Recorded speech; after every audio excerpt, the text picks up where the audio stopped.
Hey there, I'm Salember, and today we are doing the 10th installment of the Tera Raid profile series. I decided for this episode I would cover the Saurian Snowball himself, Baxcalibur. Now this Pokemon feels too good to fail sometimes. It has an incredibly high attack and stab moves with large base power. It can inflict damage while debuffing the opponent, set up snow, and even set up Swords Dance for a chance at an OTK.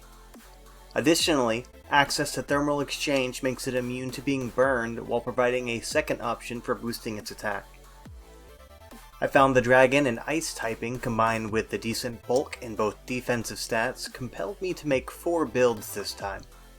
I'll have a chart up to showcase the moveset for all 4 builds at once, but full disclosure, the defensive builds worked a lot better for me. I started each build off with Adamant Natures. They also have 252 EVs in their attack stats and in their respective defensive stats. Thermal Exchange is the only ability I used for them, and I gave them all a Shell Bell to hold on to. The only universal move on them is Sword Dance. So Dragon Claw is the primary damaging move for the Dragon Tera types since it has high damage with no real downside. Avalanche fills this role for the Ice Tera types with the added benefit of being double in power if the opponent is attacking with a damaging move.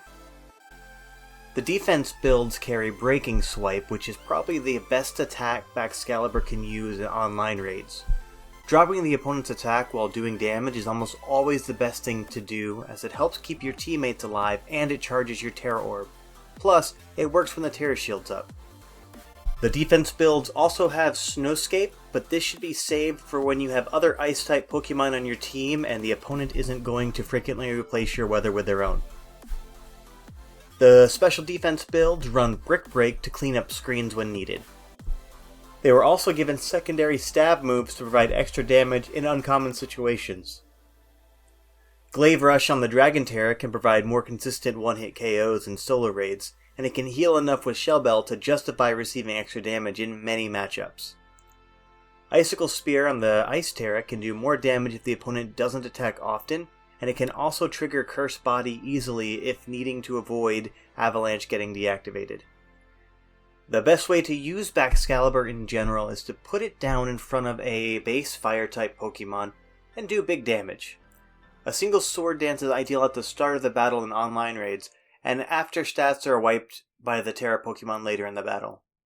When soloing, you can get 3 Sword Dance in and try for a one-shot, but please don't do this online as that can be detrimental to your team, and you'll probably end up getting wiped anyways.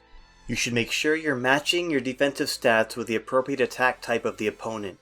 Breaking Swipe, for example, won't do much against a Slowking, and you'd be wasting all of your defensive EVs as well. To obtain a Baxcalibur, simply catch a Frigibax and either Dallazup a Passage or on Glaciato Mountain. Then level it up to 54 and you've got everything you need. That's all for me today.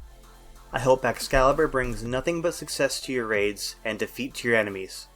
And remember, the real pseudo-legendaries are the friends we made along the way.